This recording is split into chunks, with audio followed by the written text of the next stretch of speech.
በስም አብ ወወልድ ወመንፈስ ቅዱስ አሐዱ አምላክ መጋቢት 27 በዚህች ቀን በገዳም ለሚፈጸም ተጋድሎ ፋና የሆነ በአስቄጥስ ገዳም ለሚኖሩ መነኮሳት ሁሉ አባት የሆነ የከበረ አባት ታላቁ አባ መቃርስ አረፈ።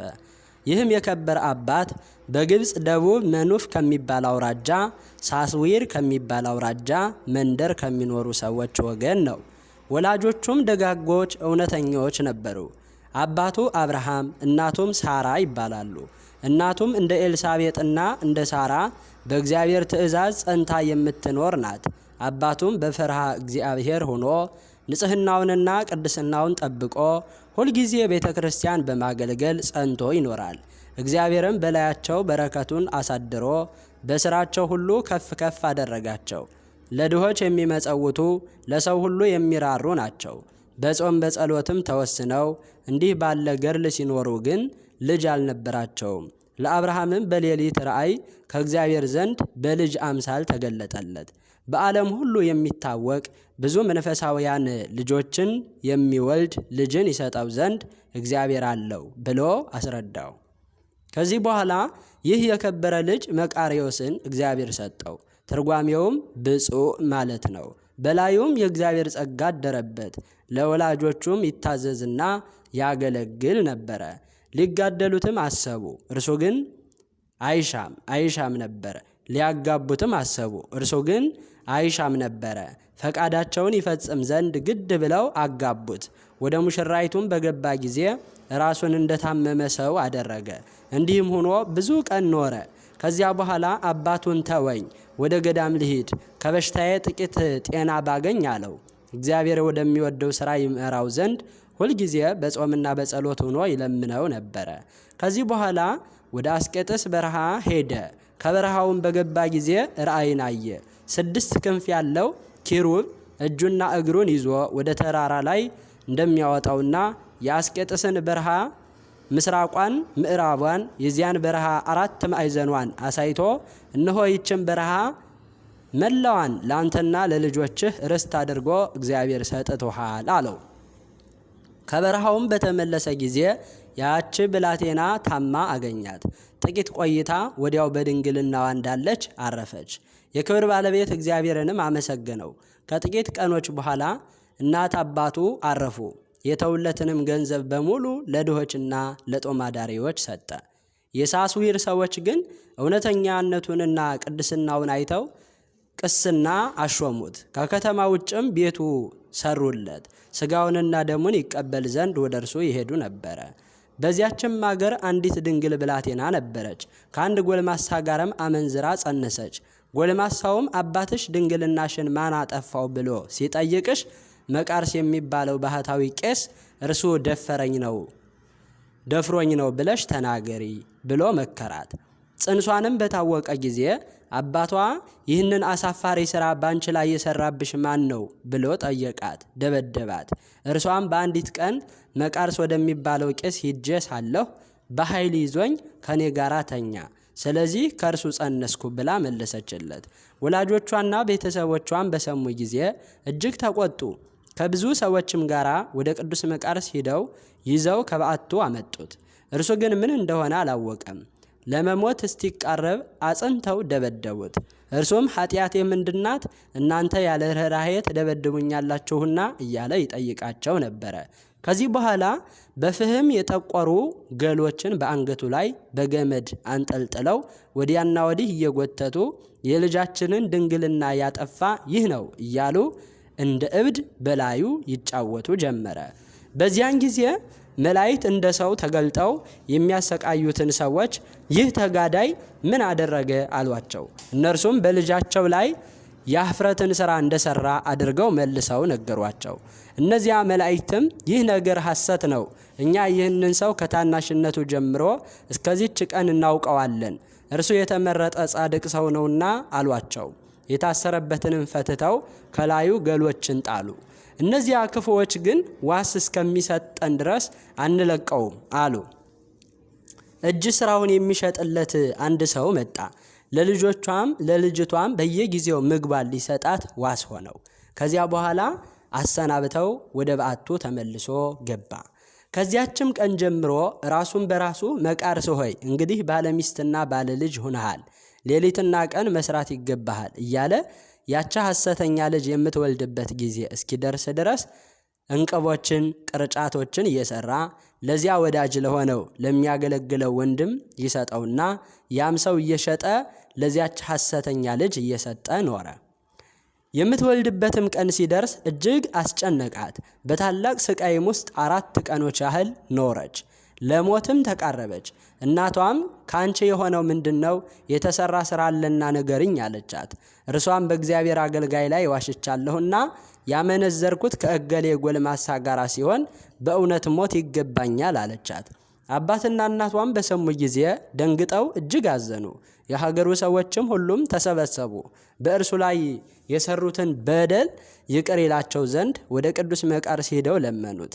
ያን ጊዜ በበረሃ ያየውን ያንን ራእይ አስታውሶ ይቅር አላቸው። ቀድሶም ሥጋውንና ደሙን አቀበላቸው። ክንፍ 6 የሆነ ኪሩብ ደግሞ ተገለጠለት። ትርጓሜው የልብ ሚዛን ወደ ተባለ ወደ አስቄጥስ ገዳም እጁን ይዞ መርቶ አደረሰው። ቅዱስ መቃርስም ያንን ኪሩብ ጌታዬ ሆይ በውስጡ የሚኖሩበትን ቦታ ወስንልኝ አለው። ያ ኪሩብም አልወስንልህም፣ የእግዚአብሔርንም ትእዛዝ አትተላለፍ፣ እነሆ ይህ ገዳም ሁለመናው ላንተ ተሰጥቷልና ወደ ፈለክበት ሂደህ ተቀመጥ ብሎ መለሰለት። ቅዱስ መቃርስም የቅዱሳን ሮማውያን የመሲሞስና የድማቴዎስ ቦታ ወደ ሆነው ከውስጠኛው በረሃ ገብቶ ኖረ። እነርሱ ወደ እርሱ በመጡ ጊዜ ከእርሱ አቅራቢያ ኑረዋልና ከእረፍታቸው በኋላ ግን ሂዶ በዚያ ቦታ እንዲኖር የእግዚአብሔር መልአክ አዘዘው። ይህም ዛሬ የእርሱ ገዳም የሆነው መልአኩ ይህ ገዳም በልጆችህ በመክሲሞስና በዱማቴዎስ በስማቸው ይጠራል ስላለው ከዚች ቀን ደብረ ብርስም ተብለው ይጠራል። ትርጓሜውም የሮም ገዳም ማለት ነው። የከበረ አባ መቃርስም ታናሽ በዓት ሰራ። በውስጧ ሆኖ ያለ ማቋረጥ በጾም በጸሎት በስግደትም በመትጋት ታላቅ ተጋድሎን ተጋደለ። ሰይጣናትም ተገልጠው የሚመጡበትና በቀንም በሌሊትም በግልጥ የሚዋጉት ሆኑ። በጾምና በጸሎት ሲጋደል ሰይጣናት እየተዋጉት እረፍትን ስላላገኘ በልቡ አሰበ። በዓለም ውስጥ ሳለሁ የቅዱስ አባ እንጦንስን ዜና ሰምቻለሁ። የምንኩስናን ሥርዓት ያስተምረኝና ይመራኝ ዘንድ ተነስቼ ወደ እርሱ ልሂድ፣ የረከሱ ሰይጣናት የመከሩትን ምክራቸውን እገልጥ ዘንድ እርሱ ዕውቀትንና ማስተዋልን ይሰጠኛልና አለ። ያን ጊዜም ተነስቶ ጸሎት አድርጎ ወደ አረጋዊ ወደ አባ እንጦንዮስ ዘንድ እስከሚደርስ ወደ ምስራቅ አቅጣጫ ተጓዘ። አባ እንጦንዮስም ከሩቅ ባየው ጊዜ እነሆ ተንኮል ሽምግልና የሌለበት እስራኤላዊ አለው። በታላቅ ደስታም ተቀብሎ ሳመው። አባት ለልጁ እንደሚገለጥ ሐሳቡን ሁሉ ገለጠለት። ይህ አረጋዊ አባ እንጦንዮስም የመቃርስን ራሱን ስሞ ልጄ ሆይ በዮናኒ ቋንቋ እንደ ስምህ ትርጓሜ አንተ ብፁዕ ትባላለህ፣ ሥራህንና ወደ እኔ መምጣትህን ፈጣሪ እግዚአብሔር ገልጦልኛልና ስለዚህም መምጣትህን የምጠባበቅ ሆንኩ አለው። ከዚህ በኋላ ለአባ መቃርስ የከበረች የምንኩስናን ሥርዓት ሁሉ አስተማረው። መሰረቱ በሚገባ በብዙ ነገርም አጸናው። ሰይጣናት የሚዋጉት መሆናቸውን እነርሱ በስውር በፊታው ጦር እንዲሁም ጥፋት በሆነ በስራዎች ሁሉ ይዋጉት ዘንድ አላቸው። አንተ ፍጹም ልትሆን አንተም እስከ ሞት ደርሰህ ታገስ። አሁንም እግዚአብሔር ወደ ወሰነልህ ቦታ ሂደህ ስራህን እየሰራህ በውስጡ ታገስ ብሎ ገለጠለት። ከአባ እንጦንዮስ ዘንድ የምንኩስናን ሥርዓት እየተማረ ጥቂት ቀኖች ኖረ።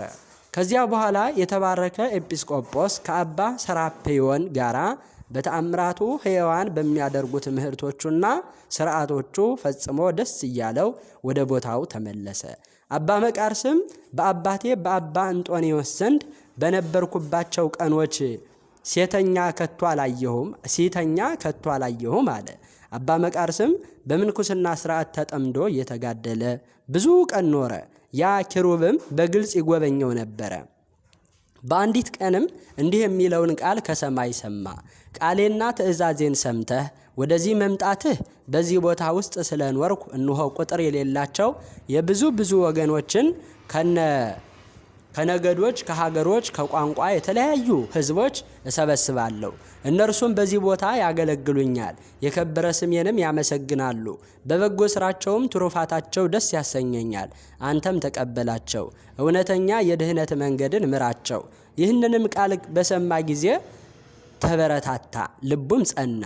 በሌሊትም በጸሎት ጊዜ ቆሞ ሳለ የክብር ባለቤት ጌታችን ጆሮውን ከፍቶለት ሰይጣናትን ሲሞክሩ ሰማቸው። እንዲህም አሉ፣ ይህንን ሰው በዚህ በረሃ እንዲኖር ብንተወው ብዙ ወገኖችን ይመራቸዋል። እነርሱም በዚህ በረሃ ውስጥ ነዋሪዎች ሆነው የሰማያውያንን ሀገር ያደርጉበታል። እነርሱ ለዘላለም ጸንቶ በሚኖር ሕይወት ይተማመናሉና እኛንም በሚቀጣ ጸሎታቸውን ቀጥተው አሰቃይተው ያሳድዱናልና ከዚህ ቦታ ልናሳድደው እስኪ እንችል እንደሆነ ኑ ዛሬ በእርሱ ላይ እንሰብሰብ ሲሉ ሰማቸው።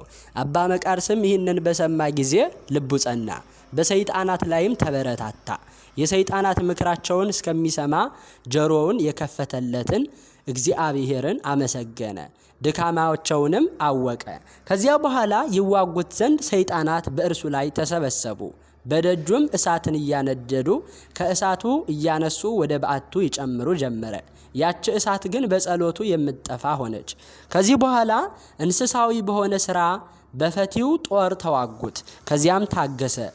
ትካዜን፣ ዓለማዊ ክብር መውደድን፣ ትዕቢትን፣ መመካትን፣ ታካችነትን፣ ስድብን፣ ሃይማኖት ማጣትን፣ ከእግዚአብሔር ዘንድ ተስፋ መቁረጥን በልቡ አሳደሩበት። ከዚያ ሁሉም በሚገዛ ተዋጉት፣ የከበረ አባ አንጦንዮስ እንደነገረው።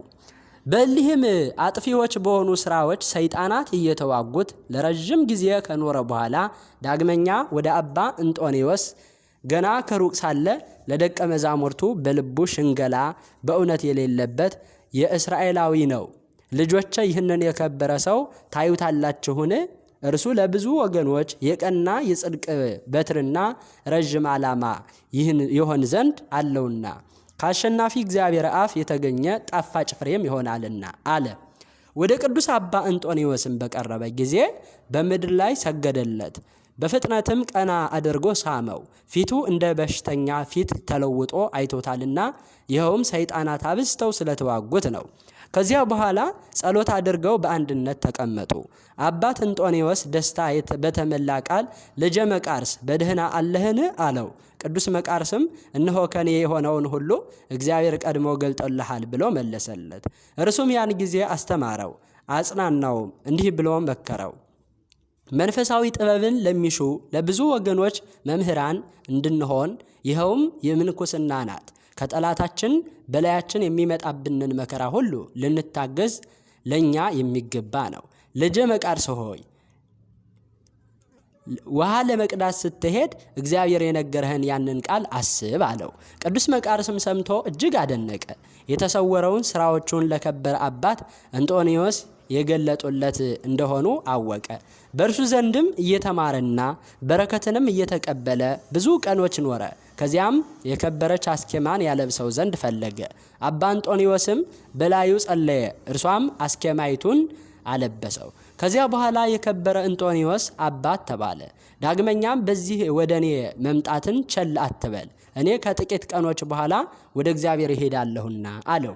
አባ መቃርስም ይህንን ነገር በሰማ ጊዜ ተነስቶ ሰገደለት። መንፈሳዊ በረከትን ይቀበል ዘንድ ከእርሱ ዘንድ እንዲኖር ለመነው። እርሱም ተቀመጥ አለውና ተቀመጠ። ዳግመኛም አባ አንጦንዮስ ከጥቂት ቀኖች በኋላ ሰይጣናት በእኔ ላይ እንዳደረጉት በግልጥ ከተዋጉህ በኋላ ከዚህ ከክፉ ሐሳብ ውጊያ እግዚአብሔር ያሳርፋልና በረከት ታገስ። እስከ ዕድሜ ፍጻሜ ካንተ ጋር ሆኖ እንዲረዳህ እግዚአብሔር ያደረገውን ጠባቂህን መልአክ እንዳታሳዝነው ተጠበቅ አለው። ከዚህ በኋላ አባ አንጦንዮስ ለአባ መቃርስ በትሩን ሰጠው። በመንፈሳዊ ሰላምታ ተሰናብቶት አረፈ። ስጋውንም ማንም በማያውቀው ስውር ቦታ ቀበረው። የከበረ አባ መቃርስም ወደ ቦታው ተመልሶ በአስቄጥስ ገዳም ተቀመጠ። ዜናውም በአራቱ ማዕዘን ተሰማ። እግዚአብሔርም በእጆቹ አስደናቂዎች ተአምራትን አደረገ። ከእነርሱም አንዱ የአንጾኪያ ንጉሥ ርኩስ መንፈስ ያደረባትን ልጁን ወደ እርሱ ላካት። እርሷም በጎልማሳ አምሳል ሁና ወደ እርሱ መጣች። እርሱም አውቆ አድኖ ወደ አባትና እናቷ ሰደዳት። እርሱም ብዙ ወርቅና ብር በላከለት ጊዜ ምን አልተቀበለም። ሁለተኛም አውሲም በሚባል አገር አንድ መነኮስ ነበረ። ስቶ ትንሣኤ ሙታን የለም አለ። ብዙዎች ሰዎችንም አሳታቸው። የአውሲም ኤጲስቆጶስም ወደ አባ መቃርስ ሄዶ የእርሱን ሕዝቦች እንዳሳታቸው ነገረው። እንዲረዳውም አብዝቶ ለመነው። አባ መቃርስም ተነስቶ ከዚያ ኤጲስቆጶስ ጋር ወደ ሀገረ አውሲም ደርሶ ያንን ርኩስ መንፈስ ያደረበትን ባህታዊ መነኮስ ተገናኘው። ስለ ትንሣኤ ሙታንም በተነጋገረው ጊዜ ያ ባህታዊ የሞተ ሰው ከመቃብር ካላስነሳህ እኔ አላምንም ብሎ መለሰለት። አባ መቃርስም ወደ ክብር ባለቤት ወደ ጌታችን ኢየሱስ ክርስቶስ ጸለየ። ያን ጊዜም አንድ ምውት ከሙታን ተለይቶ ተነሳ። ሰውየውም ከቀድሞ ከሃዲያን ወገን ነው። ያ ባህታዊውም አምኖ ከስህተቱ ተመለሰ። እንደርሱም የሳቱ ሁሉም ተመለሱ። ያ ከሙታን ተለይቶ የተነሳውም የክርስትና ጥምቀትን ያጠምቀው ዘንድ አባ መቃርስን ለመነው። እርሱም አጥምቆ የምንኩስና ልብስ አለበሰው። 7 ዓመትም ኑሮ አረፈ። ከዚህ በኋላ የከበረ አባት አባ መቃርስ ተመልሶ ከእርሱ አስቀድሞ በዚያ በረሃ ውስጥ ሰው እንዳለ ያይ ዘንድ ወደ በረሃ ውስጥ ዘልቆ ገባ። ራቁታቸውን የሆኑ 2 ሰዎችን አይቶ ፈራ፣ የሰይጣን ምትሃት መስሎታልና። እልቦት ቦሪቦን ብሎ ጸለየ። ይህም አቡነ ዘበሰማያት ማለት ነው። እነርሱም በሰሙ ጠርተው መቃሪ ሆይ አትፍራ አሉት። እርሱም በበረሃ የሚኖሩ ቅዱሳን እንደሆኑ አውቆ ወደ እርሳቸው ቀርቦ እጅ ነሳቸው።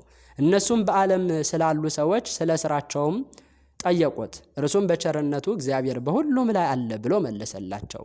እርሱም ደግሞ የክረምት ቅዝቃዜ የቀዘቀዛቸው እንደሆነ የበጋው ትኩሳት ያለባቸው እንደሆነ ጠየቃቸው። እነርሱም በዚህ በረሃ እግዚአብሔር 40 ዓመት ጠብቆናልና የክረምት ቅዝቃዜ ሳይቀዘቅዘን የበጋ ትኩሳት ሳይበላን ኖረናል ብለው መለሱለት። ደግሞም እንደናንተ መሆን እንዴት እችላለሁ አላቸው። እነርሱም ወደ በዓትህ ተመልሰህ ስለ ኃጢአትህ አልቅስ፣ አንተም እንደኛ ትሆናለህ አሉት። ከእነርሱም በረከትን ተቀብሎ ወደ ቦታው ተመለሰ። በእነርሱ ዘንድ መነኮሳት በበዙ ጊዜ ጉድጓድ ቆፍረው መታጠቢያ ሰሩለት። ሊታጠብ በወረደ ጊዜ ሊገድሉት ሰይጣናት በላዩ አፈረሱት። መነኮሳትም መጥተው አወጡት። እግዚአብሔርም ከዚህ ዓለም መከራ ሊያሳርፈው በወደደ ጊዜ ሁልጊዜ የሚጎበኘውን ኪሩብን ወደ እርሱ ላከ። እርሱም እኔ ወደ አንተ መጥቼ እወስድሃለሁና ተዘጋጅ አለው። ከዚያ በኋላ አባ እንጦንዮስንና የቅዱሳንን አንድነት ማህበር ሰማያውያን የሆኑ የመላእክትንም ሰራዊት በእግዚአብሔር እጅ ነፍሱን እስከሰጠ ድረስ ያይ ነበረ። መላ የዕድሜውም ዘመን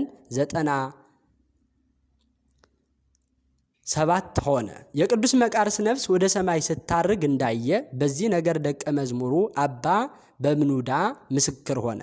ሰይጣናት እንደሰማቸው እየተከተሉት መቃሪ ሆይ አሸነፍከን አሸነፍከን እያሉ ሲጮሁ እስከ ዛሬ ገና ነኝ አላቸው። ወደ ገሃነም ሲገባ መቃሪ ሆይ አሸነፍከን፣ ወደ ገነትም ሲገባ መቃሪ ሆይ አሸነፍከን ብለው በታላቅ ድምፅ ጮሁ። የክብር ባለቤት ፈጣሪ ኢየሱስ ክርስቶስ ይመስገን፣ ስሙም ይባረክ፣ ከእጃችሁ አዳነኝ አላቸው ብሎ መስክሯል። የሥጋው ፍልሰትም እንዲህ ሆነ። እርሱ በሕይወት ሳለ ሥጋውን እንዳይሰውሩ ልጆቹን አዟቸው ነበረ። የሀገሩ የሳስዊር ሰዎች መጥተው ለደቀ መዝሙሩ ለዮሐንስ ገንዘብ ሰጡ። ይህንንም ስለ ገንዘብ ፍቅር ይመክረውና ይገስጸው ነበረ። ገንዘብ ከመውደድ ተጠበቅ የሚለው ነው። እርሱም መርቶ የቅዱስ አባ መቃርስን ሥጋ አሳያቸው። ወደ ሀገራቸው ሳስዊር ወሰዱት። እስከ አረብ መንግስት 160 ዘመን በዚያ ኖረ። ደቀ መዝሙሩ ዮሐንስ ግን ገንዘብ ስለመውደዱ ዝልጉስ ሆነ። ከዚህ በኋላ ልጆቹ መነኮሳት ወደ ሀገሩ ወደ ሳስዊር ሄዱ። የከበረ አባት የአባ መቃርስን ሥጋ ሊወስዱ ፈለጉ። የሀገሩ ሰዎችም ከመኮንኑ ጋር ተነስተው ከለከሏቸው። በዚያችም ሌሊት የከበረ አባት አባ መቃሪ ለመኮንኑ ተገልጦ ተወኝ፣ ከልጆች ጋር ልሂድ አለው። መኮንኑም መነኮሳቱን ጠርቶ የአባታቸውን ሥጋ ተሸክመው ይወስዱ ዘንድ ፈቀደላቸው። በዚያን ጊዜም ተሸክመው አክብረው ወሰዱት። በብዙ ምስጋና በመዘመር እግዚአብሔርን እያመሰገኑ ነሐሴ 19 ቀን በቤተ ክርስቲያን ውስጥ አኖሩት። ከእርሱም ታላላቅ ድንቆች ተአምራቶች ተገለጡ። አማላጅነቱ በጸሎቱ የምትገኝ በረከቱ ከሁላችን የክርስቲያን ወገኖች ጋር ለዘላለሙ ትኑር አሜን።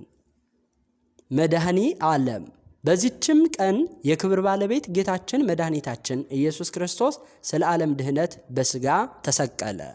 ፈጣሪዋ በእንጨት መስቀል ላይ ተዘርግቶ ተሰቅሎ ባየችው ጊዜ ፀሐይ ጨለመች። እርሱም ከእመቤታችን ከቅድስት ድንግል ማርያም የነሳትን ለባዊት ነባቢት የሆነች ነፍሱን ከሥጋው ለያት።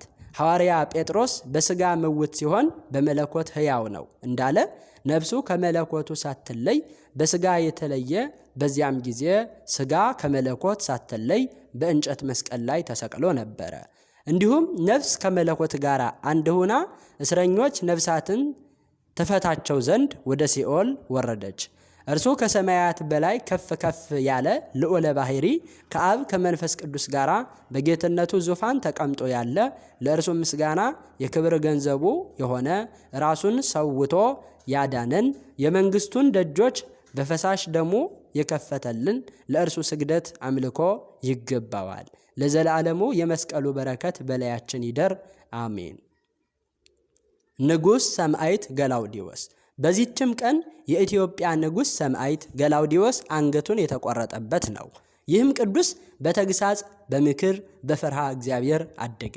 አባቱ ንጉሥ ልብነ ድንግል ሃይማኖቱ የቀና ነበርና በዘመኑም የእስላም ወገን የሆነ ስሙ ግራኝ የሚባል ተነስቶ አብያተ ክርስቲያናትን አጠፋ። ከንጉሥ ልብነ ድንግል ጋር ጦርነት ገጠመ። ንጉሡ ወግቶ መመለስ ቢሳነው አርበኞች ሰራዊቱን እስከሚሰበስብ ከእርሱ ሸሸ። በስደትም እያለ በድንገት ታሞ ሞተ። ይህም አመፀኛ የኢትዮጵያን አገሮች እያጠፋ 15 ዓመት ያህል ኖረ። ከኢትዮጵያም ሕዝቦች የሚበዙትን ማርኮ ከቀናች ሃይማኖት አስወጥቶ የእርሱ ሃይማኖት ተከታዮች አደረጋቸው። በመመካትም እንዲህ አለ፣ ሀገሮችን ሁሉ ግዛቶቼ ስላደረግኳቸው ከእንግዲህ የሚቃወመኝ የለም። ከዚህ በኋላ እግዚአብሔር ይህንን ቅዱስ ገላውዲዮስን አስነሳ። ከግራኝ ታላላቅ መኳንንቶቹ ጋር ጦርነት ገጠማቸው። ድልም አድርጎ አሳደዳቸው። ግራኝም በሰማ ጊዜ ተቆጣ። ከቱርክ አርበኞች ጋርና ከአይላፍ ፈረሰኞች ጋር መጥቶ ንጉሱን ገጠመው። ጌታችንም ግራኝን በንጉሥ ገላውዲዮስ እጅ ጣለው፣ ገደለው። ግራኝን በመፍራት የተበተኑ ሁሉ ከተማረኩበት ሁሉ ተመለሱ። የፈረሱ አብያተ ክርስቲያናትንም ተመልሰው ታነጹ። የክብር ባለቤት የሆነ የክርስቶስ ሃይማኖት ተቃናች። ከዚያ በኋላ ከእስላሞች ወገን አንዱ በብዙ አርበኞች ሰራዊት ጋር መጣ። በመድኃኒታችን የስቅለት በዓል ከጥቂት ሰዎች ጋር ተቀምጦ ሳለ በድንገት ንጉሱን ተገናኘው። ሰዎቹም የጦር መኮንኖች ሲሰበሰቡ ፈቀቅ እንበል አሉ። እርሱ ግን የክርስቲያኖችን መማረክና የአብያተ ክርስቲያናትን መፍረስ አላይም ብሎ እምቢ አለ። እንዲህም እያለ ወደ ውጊያው መካከል ገብቶ በርትቶ ሲዋጋ የኋላ ኋላ እስላሞች ሁሉም ከበቡት፣ ተረባረቡበትም፣ በጎራዴም ጨፈጨፉት፣ በብዙ ጦሮችም ወጉት፣ ከፈረሱም ጣሉት፣ የከበረች አንገቱንም ቆረጡት። ነፍሱንም በእግዚአብሔር እጅ ሰጠ። በረከቱ ከኛ ጋር ለዘላለሙ ትኑር አሜን። መጋቢት 27 ቀን የሚከበሩ ዓመታዊ የቅዱሳን በዓላት ቅዱስ ዮሐንስ አፈወርቅ ፍቁረ እግዚእ። ቅዱሳት አንስት ከእግረ መስቀሉ ያልተለዩ 5000 ቅዱሳን ባለንጀሮቹ በጌታ ስቅለት ጊዜ ከሞት የተነሱ ቅዱሳን ዮሴፍና ኒቆዲሞስ፣ ታላቁ ቅዱስ መቃርስ የመነኮሳት አለቃ፣ ማር ገላውዲዮስ ሰማዕት የኢትዮጵያ ንጉሥ፣ ቅዱስ ዕፀ መስቀል። ወርሃዊ በዓላት አቡነ መብዓ ጽዮን ጻድቅ፣ ቅዱስ ፊቄጦር ሰማዕት፣ ቅዱስ ያዕቆብ ዘግሙድ፣ ቅዱስ ቢፋሞን ጻድቅና ሰማዕት። የተጠራችሁለት ለዚህ ነው። ክርስቶስ ደግሞ ፍለጋውን እንድትከተሉ ምሳሌ ተተወላችሁ ስለ እናንተ መከራን ተቀብሏልና። እርሱም ኃጢአት አላደረገም፣ ተንኮልም በአፉ አልተገኘበትም። ሲሰድቡት መልሶ አልተሳደበም፣ መከራንም ሲቀበል አልዛተም። እርሱ ራሱ በሥጋው ኃጢአትን በእንጨት ላይ ተሸከመ። ኃጢአታችንን በእንጨት ላይ ተሸከመ። አንደኛ ጴጥሮስ ምዕራፍ 2 ቁጥር 21 እስከ 25።